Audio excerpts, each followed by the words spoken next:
Hi, welcome to another video from Cardboard East. My name's Jay. I play board games from Asia and share what I find with all of you. Today we're going to talk about these 5 games from Tokyo Game Market 2024. I do apologize, I'm a little bit darker in the face because I went to go visit my family in California and I got a lot of sun.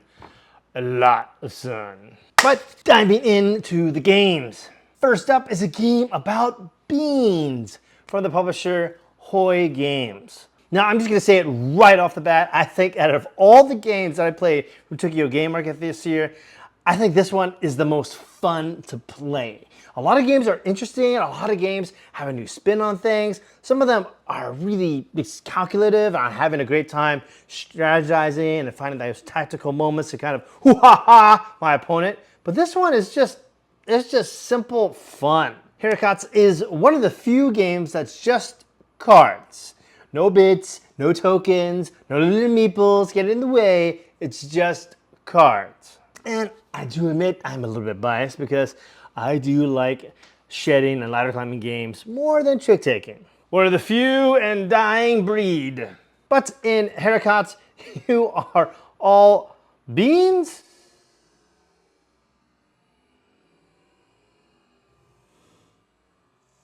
Or you're playing cards with beans on them. There's no theme. During the setup, you're going to get a hand of cards, and you're going to take 4 cards out of your hand and then put them down on the table. That'll be your own personal draw deck, and we'll talk about that in a little bit. And then on your turn, you're either going to play a card or pass. When you play a card, you can either play a single or a multiple. Multiples being 2 of a kind, 3 of a kind, 4 of a kind. But every multiple you play is the sum of the numbers. So if you play 2 3s, that's 6. If you play 3 6s, that's 18. If you play 8 6s, that's 48. And yeah, it happens. In fact, the range of all the cards goes from 1 to, I believe, 64 is the highest number you can have. And I think this is why it's fun. Because often in ladder climbing and shitting games, you have like runs, you have like multiples, you just have single cards. And there's usually a part of the game where players are playing like single cards. Like maybe plays a 2 and someone plays a 3 and everyone's trying to get all the single cards out of their hand. And usually someone will play something small like a 3 and then on occasion someone's gonna play a big card like 10.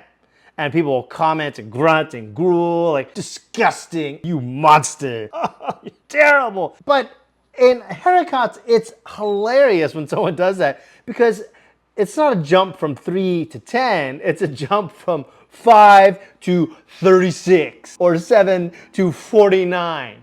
It's just ridiculously high numbers. But eventually you're gonna pass. And in this one, it's a soft pass. So when it comes back to your turn, you're expected to play. And if you can't play, well then you gotta pass again. And every time you pass, you're gonna draw a card from your personal draw pile. Remember, you put 4 cards there. And if you draw 5 times, meaning that there are no more cards in your deck, well then you're dead and you're out of the game. So the goal of the game is to be 1, the last person standing, or 2, be the first one to run out of cards, which does not include your personal draw deck. And this game is just fun. It is just simple fun, and it's nothing new or exciting, but every time I play it, everyone's having a blast. And I think it's because the leaps in numbers are just ridiculous. You play like 30, someone might play 44, and you're thinking, no one's gonna play higher, and then all of a sudden like 62 just comes out of nowhere. Well, the other little twist in the game is that your 1s and 2s are special cards, and that if the sum of the last set played is 15 or higher, well then all your 1s become 17s, and all your 2s become 16s. So as you play the game, there's this little layer of trying to keep it below 15, and 14 is probably the most hilarious number to play because then you see this faces of your opponents going, oh, if you only got to 15, I could have dropped my 16s or 17s out on the table, and now you couldn't do it. That's why 14 is such a hard, mean number in this game. While other games, I think, from Tokyo Game Market this year are more interesting, take fresh approaches on mechanics, Haricots just comes in and says, hey, you remember fun? And I think it's this shirt. I chose this shirt because of this game. Because this is Mario.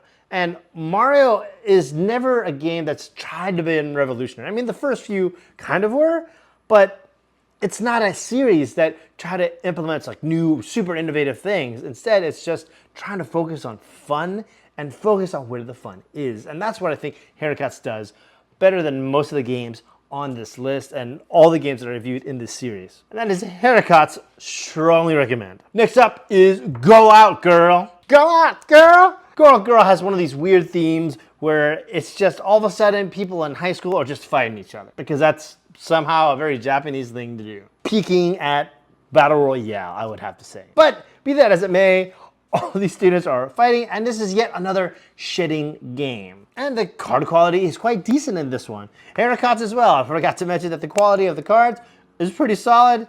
These cards are also solid as well. Just like Haricots, if you are the first player to go out of cards or the last one left alive, then you win the game. However, the playstyle in this one is different than Haricots. Haricots, it was singles or multiples, and so long as the sum of those multiples are higher, then you can play it. This one is a little bit more strict and more along the lines of what you call a traditional ladder climbing game, where you can play various kinds of sets. You could either play like a single card, you could play doubles, or you could play 3 of a kind, or you could even play 4 of a kind, 5 of a kind, or multiples. But once a trick or round has started with singles, well, then you're going to keep on playing until someone plays a 13, which is the highest number that you can get. Or then you go to doubles, and then you go for like a pair of 1s to like a pair of 13s, or a 3 of a kind of 1s, or a 3 of a kind of 13s. And on your turn, you either play cards, extending the ladder to a higher and higher value, or you pass. And passing is deadly in this game. You'll notice on the cards are these little hit signs there. So if you're passing on a 1 or a 2, it's going to be really painful. But let's say you pass on a 13. The 13 has 1 star on it. That means that you would draw 1 card and then discard 1 card from your hand. Because when you begin this game, you're not going to deal out all the cards. There's going to be a few cards left over, and then that'll be a draw deck for everyone. Let's say you pass on a 13, that's 1 point of damage. You're going to draw 1 card, and you're going to discard 1 card from your hand face down next to your character, and you'll have like a little broken heart.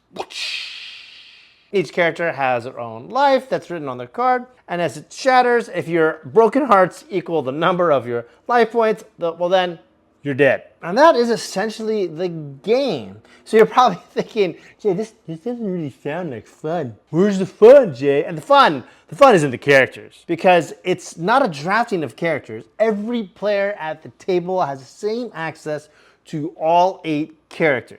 Once you see your initial hand, you're going to take your other hand of characters, and they're going to choose which character you would like to play. And each character has a different set of abilities. In fact, when you select a character, you're going to put it face down. And you're not going to activate their ability until you turn that character card somewhere on your turn face up. And then now everyone knows who you are. And the character abilities all do something different. Like if I do damage, I'm going to do another point of damage. If I do 1 damage, well then I'll take that damage as usual, but I'm going to draw twice as many cards. So I get 2 points of damage. I'm drawing 4 cards. And I'm improving my hand even more. Some of them have things that are odd and cute, like all the 4, 5, and 6s are now 6s. If I play a 3 of a kind, it consists of 2 or 3s, then I'll reset the trick and then I'll lead a new trick out. And that is probably the most fun of the game, is revealing your character ability, using your character's ability, and seeing everyone's character ability come back to fold. Sometimes someone reveals their identity and says, like, well, I'm going to do more damage to you. And then they flip their ability, and that's a defensive one. Well, every time I get damage, I do all this crazy stuff. And the characters are also tiered in difficulty of play, from like 1 star, 2 star, and 3 star being the most difficult. And the more difficult characters have stronger abilities, but their hit points are a little bit lower. The strongest ability has 3 hit points, which is brutal. Like you can go out really quickly, but their ability is really strong if you can pull it off. Now I will say that 7 out of the 8 characters, their abilities are ongoing. Like once you reveal, then you have that ability until the end of the hand or that round of cards. Only one of them is an instant, like, one and done. And after a few rounds, who wins twice, then you win the game. But the fun of this are the characters and the character selections. But it's not as fun, as I found, as Haricots. And I think the reason why is that the base game of this is really fun, whereas the base game of this one, the base where you're just playing cards, isn't as interesting as Haricots is. And I think because of that, this one suffers a little bit and it puts all the emphasis onto the characters.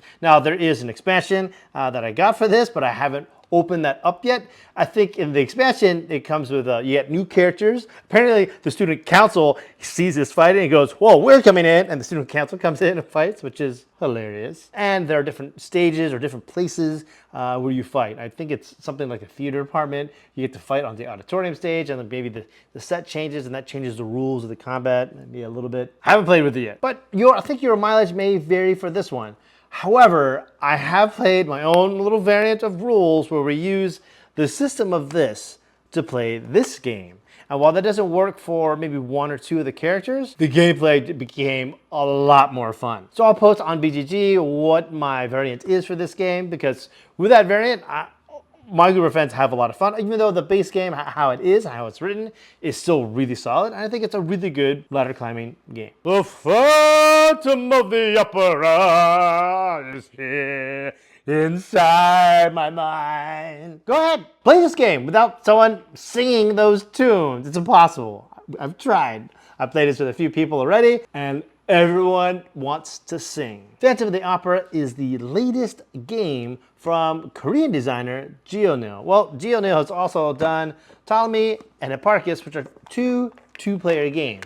This one's a ladder climbing game, this one's a trick-taking game, and this one is also a trick-taking game. In Phantom of the Opera, one player will be the Phantom, and the other player will be Christine. And you'll be trying to duel and see if maybe she falls in love with the Phantom, or I don't know, the theme is a little bit thin, but it's really implemented well into the mechanic. During setup, you're gonna choose between one of three playmats, and let me just say right off the bat that the components for this are terrible. Like this just, I don't know, like the mats I don't think are really great quality, the card quality are really bad. The components that you put onto the bars of music, well, they're just way too big, they kind of barely fit. As well as the bars of music with the notes. Sometimes it's kind of hard to tell like which ones Christine should win and which one the Phantom should lose. But that being said, this is a really solid game. And it's a trick taker at 2. And there aren't many of those, but I feel I say that more and more often, so I think that's becoming more of a thing. But in this game, one player is the Phantom, and the other player is Christine. You're gonna shuffle the deck, burn 4 cards, and then distribute the deck evenly between the Phantom and Christine. And you're gonna see this sheet of music, and you see 12 notes. On some notes, the Phantom is supposed to win, and some notes, Christine is supposed to win. If that correct person wins on that note, then you can put a token onto the sheet of music. And slowly but surely, that sheet of music is going to be filled with tokens. And if you get all 12 tokens on there, well, then the Phantom wins. If you can't get all the notes onto the sheet of music after 2 hands of play, well, then Christine wins. And I guess she wins a life of some richy dude's wife, with she aches because there's really no music that the Phantom can create as well, even though he got really creepy really fast. Moving on. In addition to that, you'll notice that the deck consists of 4 very cute suits that are very like immersive into the theme. You have one with a mirror, you have the chandelier because it falls, and you see someone looking up at the mirror, hilarious, a ring, and then naturally the Phantom mask. Now the mask is always trump. But at certain points in the game, depending on where your tokens are on the sheet of music, well, certain suits are going to be super trump. So if you're not used to tiered trump, well, then I'm sorry. So you have regular suits, then you have trump, and then you have super trump. An extra little wrinkle is that Christine gets a little die. And at the beginning of the game, when she looks at her hand, she's going to choose a number with 1 through 6 because it's 4 suits numbered 1 through 6. And anytime a player plays that number, be it the Phantom or Christine, then they immediately switch cards. Now, the original rule, Christine will give the Phantom 2 cards, and the Phantom will give her back 2 cards. However, a lot of people complained online, and the designer decided to make it a little bit easier.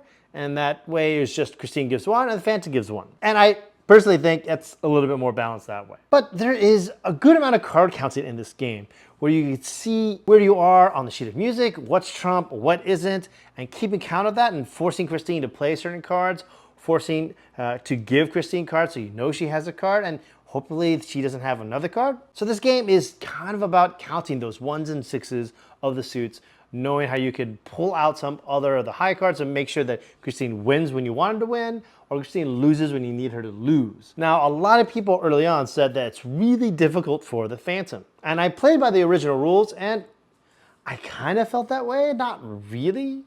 But once we played by the new modified rules, where Christine gets to choose the die roll, and then she also gets to give out one card as opposed to two, I found that it did be a little bit more balanced. The first time I played this game, I breezed through, like I got all the way for the first 9 notes, and I'm right there for the final 3.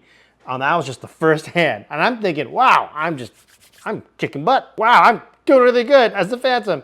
And then the second hand, Christine was able to fight me off. I got really close, maybe like 11, right at 11, and then lost a few notes, because you can lose notes in this game. And I found the puzzle of the game to be really rewarding and quite clever. Now, while the mechanics of the game don't really feel to the theme itself, but everything is so immersive. You have all the cards are big moments of the opera. You have the sheets of music, and you have the different dice. And I think that's really, really fascinating. I just kind of wish that, well, Gio, when he delivers games for Tokyo Game Market, that they were a little better quality. Now, I will say that his previous game, Ptolemy, at Tokyo Game Market, it was a similar quality. But later on, when he released it at Spiel later that year, well, he had a nicer board, he had slightly nicer cards. So I'm thinking that this will be the same thing with Phantom of the Opera. Now, there were, I think there are different kinds of die. Like there's white, blue, green, and I just happened to get the white one. I feel kind of sad about that. I would like different colors, but it's fine. 6 of one, half a dozen of the other. What is cool though is that, well, there are 3 sheets, so it's not always the same. So some of the trajectory is a little bit different. So sometimes the notes will change between which ones that you want the Phantom to win, which ones you want Christine to win. And the fact that it has 3 is quite nice. They didn't have to do that, but they did, and it worked out really, really well. And even though it kind of ruined the aesthetic of the sheets of music, I would have really preferred that they made it very clear which notes that Christine should win and which notes the Phantom should win, by either like a different color or just a different type of note, as opposed to where the note is on the bars of music. It was always a little bit confusing every time I play the game, where you just always have to point out which one, who has to win this trick, who has to win the next trick. But Phantom of the Opera is another winner from Korea that I got in Japan. Shut the books! The Portland Game Collective, PGC, if you've never heard of them, are just a group of gamers in Portland that meet every week and play trick-taking games. And recently, they had their own March Madness, where they put 256 trick-taking games out there and spread them out on a random seed, and then try to see and vote to see which was the best trick-taking game in their eyes of their small group.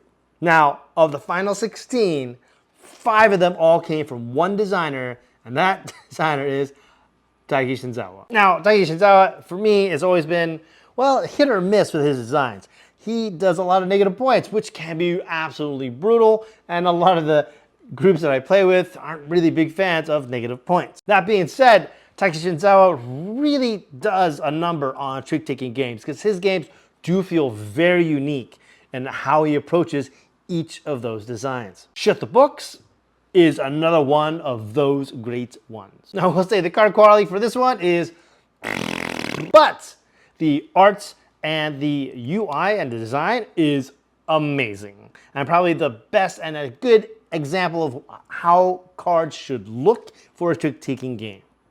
The top corner are all different for all the suits, so it's very colorblind friendly.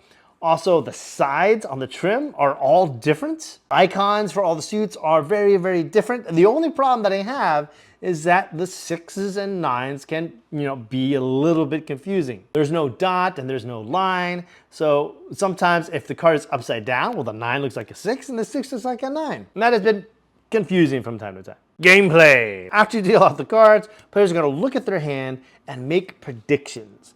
And they're going to take 0 to 5 cards out of the hand and put them face up for everyone to see. Now, if you put 5 cards down face up, well, that means that you're planning to win 5 tricks. So if you put 3 cards, you think you're going to get 3 tricks, and only 3. Now, with those cards face up, let's say you do a gold 4.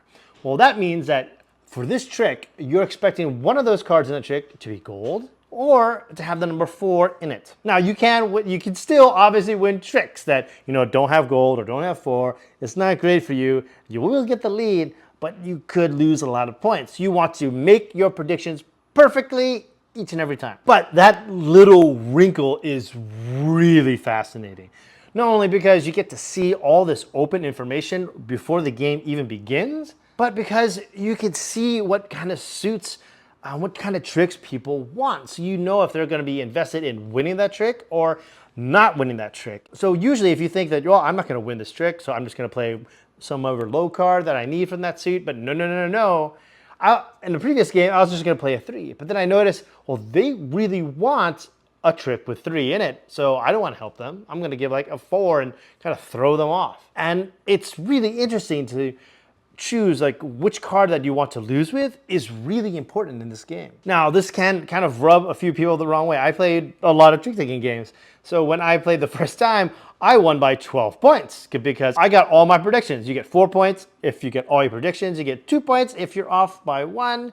And then if you're off by 2 or more, well, then you get 1 point minus for each time you're wrong, and it can be brutal. But I also really love that you don't know how many tricks are going to be played during the round. And that's because once someone runs out of cards, well, that's when the round ends. So if whoever played the highest bid is going to control how many rounds are in the game. Now, I also will say that, sometimes playing a 12 can be quite easy. If you have a lot of 12s in your hand, well, then you could potentially make your bid by just playing that 12 again and again, gaining the lead early on, and then just making all your predictions and trying to slough later. But you have to be careful because someone could run out of a suit. In fact, when you're making predictions, you could short suit yourself and be out of a suit, so therefore you can play trump, which is always red. There's a little bit of forgiveness too, that if you win by trump, then you could have that trick be red or of the lead suit. So there's a little bit of flexibility there. But overall, this is a really fascinating game. This is something I would reserve not for people who are new to trick-taking or to invite people into trick-taking, but for those who have explored trick-taking games and have found wild and crazy ones. This is for them. This is more in the lines for people with a lot of trick-taking experience, for the advanced trick-taker who has a lot of levers that they want to pull and see a lot of things on the board. This one has that right amount of wrinkle. And the theme is quite cute. It's called Shut the Book because you're like Mickey Mouse and the Winter's Apprentice, but instead of like mops and brooms, you've opened up this book that has let hellfire on earth, and your bright idea is, well, I'm going to use more forbidden books to seal that book. And more often than not, you're going to burn. It's bad. But with clever card play, you can make a prediction and win the game. So if you're wondering if this is a winner, well, this is a winner for me.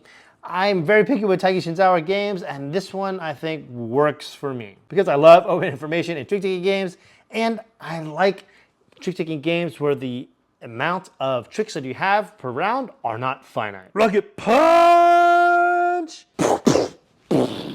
Now, unlike the other two trick-taking games that I shared with you today, this has decent cards, and the components are really nice. But the gears are quite nice and chunky and beautifully bright yellow, and the little first player robot has hollow eyes so you can see through his eye. You didn't have to do that, but I'm glad you did. It Rocket Punch, which is misspelled as Rocket Pouch. You are owners of robot gyms with some really great names like Flamethrower or Midnight Moth. And you're trying to accrue fame from winning lots of bouts and lots of titles. In fact, it's kind of neat how you have this green for the long game, or you can play a long game or a short game, and usually play a short game for like the 3 players or a little bit longer for 4 or 5 players. And for 4 players, you can have that choice, whatever you want. And you're gonna put that fame meter underneath your gym and then pull it slowly as you get more fame, and whoever pulls it all the way out first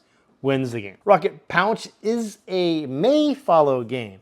So if someone plays a red suit, then you don't have to follow red. You can play any card you want, but you can't repeat the numbers. So if someone plays a 7, you can't play a 7, and you have to play a 6, 5, 3, 2, or 1. Once everyone's played a card, the highest number in the lead suit is going to win the belt of that suit, be like heavy, midweight, lightweight, flyweight. The lowest number played is going to take the lead, and the second lowest number is going to get a gear. Well, what's a gear? Well, every time you play a gear, you can add or subtract the number on the card. So if someone plays a 7, you're not necessarily safe. You could also play a 7 plus a gear to make 8, and you could win the belt. Also, in addition to those little wrinkles in the design, all the cards are double-sided, meaning that you can have like a 7 on top and a 1 on the bottom, and you could flip-flop them any way you want.